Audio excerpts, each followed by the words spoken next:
Pengakuan eksklusif dari ibu korban, anaknya masih di bawah 6 tahun. Saat ini sudah bergabung bersama kami ada kriminolog Mbak Hanifah Hasna. Mbak Hanifah, kami ingin tahu Mbak, seorang AKBP bayangkan berperilaku menyimpang, pedofilia, korbannya anak-anak di bawah umur. Faktor apa yang memicu bisa sebejat ini Mbak? Ya, pertama-tama saya ingin berduka ya kepada ibunya korban tadi ya, bahwa ini adalah anak perempuan yang paling disayang. Ini kondisinya seperti ini. Mas, saya sampai nggak bisa berkata-kata ya saking marahnya. Saya nggak tahu orang di luar sana itu pasti semarah saya atau mungkin melebihi saya. Bahwa ini adalah kombinasi dari kejahatan yang luar biasa. Kejahatan yang pertama adalah dia menggunakan pornografi yang sudah merusak otaknya ya, dan satu lagi dia menggunakan kekuasaannya untuk melakukan kekerasan seksual terhadap korban. Nah sebetulnya kombinasi ini itu sangat-sangat mempengaruhi cara berpikirnya sehingga dia pasti melakukan tindak kriminal. Dari penggunaan narkoba dan dia pornografi ini, sebetulnya yang rusak otaknya itu ada di 5 bagian. Oh. Kalau dia menggunakan pornografi ada 5 bagian otaknya yang rusak, kalau dia menggunakan narkoba itu ada 3 bagian yang rusak. Tetapi satu yang paling pasti adalah bagian prefrontal cortex-nya itu rusak, yaitu bagian moral. Di mana moral itu yang membedakan antara manusia dan binatang.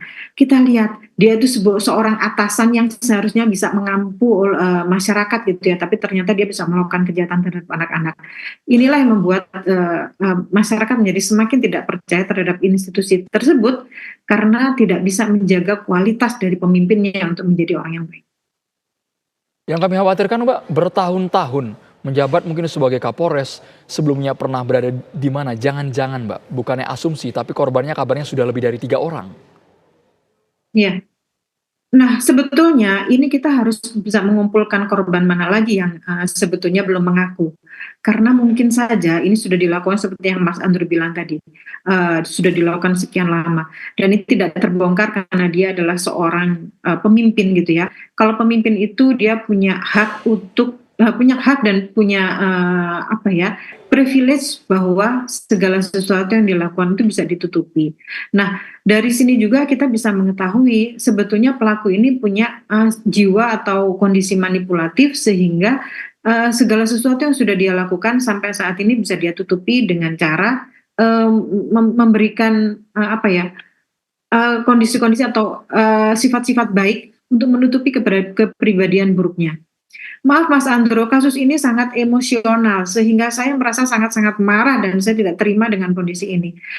Seperti yang ibu korban sampaikan bahwa hukuman ini harus diberikan seberat-beratnya karena ini sudah sangat-sangat merusak masa depan anak-anak. Kita nggak tahu apakah 3 atau 4 orang anak ini adalah anak-anak terakhir atau masih banyak lagi. Perlu sekali untuk membuka layanan pengaduan sehingga korban-korban yang lain bisa mengadukan. Jadi kalau menerjemahkan hukuman setimpal Mbak, karena hari ini merupakan sidang etik dari yang bersangkutan, apa yang harus diterima? Ini kan pasalnya berlapis ya. Pasalnya berlapis. Dia berlapisnya itu karena dia menggunakan narkoba, dia melakukan perdagangan orang, ada cybercrime di situ, berarti hukum berlapis ini harus segera ditegakkan kepada pelaku ini. Kalau untuk dugaan Mbak Hanifah, apakah ini baru 1-2 kali ketika berada di Ngada NTT saja, atau memang sudah karakter yang menahun Mbak, yang mendarah daging Mbak? Sebetulnya kalau karakter yang menaun ini kita perlu menanyakan atau memeriksakan secara medis kepada psikiater ya. Tapi ini bukan sesuatu yang ujuk-ujuk atau tiba-tiba. Artinya mungkin dia sudah melakukan penyimpangan di tempat lain tapi tidak sampai sekeras ini atau tidak sampai seterbuka ini. Sebetulnya karena ada barang buktinya ya, kan ada video itu. Nah yang lain kita nggak tahu seperti apa. Sehingga perlu penyelidikan dan penyidikan lebih lanjut di tempat-tempat di mana si Bapak AKBP ini pernah bertugas. Atau di lingkungan-lingkungan terdekatnya. Karena bagaimanapun juga ini dilakukan secara online atau secara cyber. Dia tidak perlu ketemu orangnya langsung, tapi dia bisa melakukan perdagangan atau dia membeli seseorang, membeli objek dengan cara yang mudah. Baik, singkat saja Mbak Hanifah. Menurut Mbak Hanifah, kalau ingin menumpahkan hukuman seperti apa yang harusnya diterima oleh AKBP Fajar ini? Sebetulnya saya ingin melimpahkannya lagi ke pemerintah ya, tapi yang paling tepat adalah hukuman mati. Baik. Terima Karena kasih dia banyak. sudah merusak generasi dan dia sudah mencoreng nama baik institusi.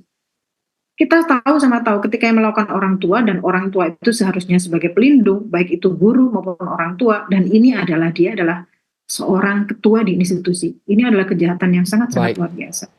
Terima kasih banyak kriminolog Mbak Hanifah Hasna sudah bergabung di Kabar Petang. Mbak Hanifah berharap ada hukuman setimpal yakni hukuman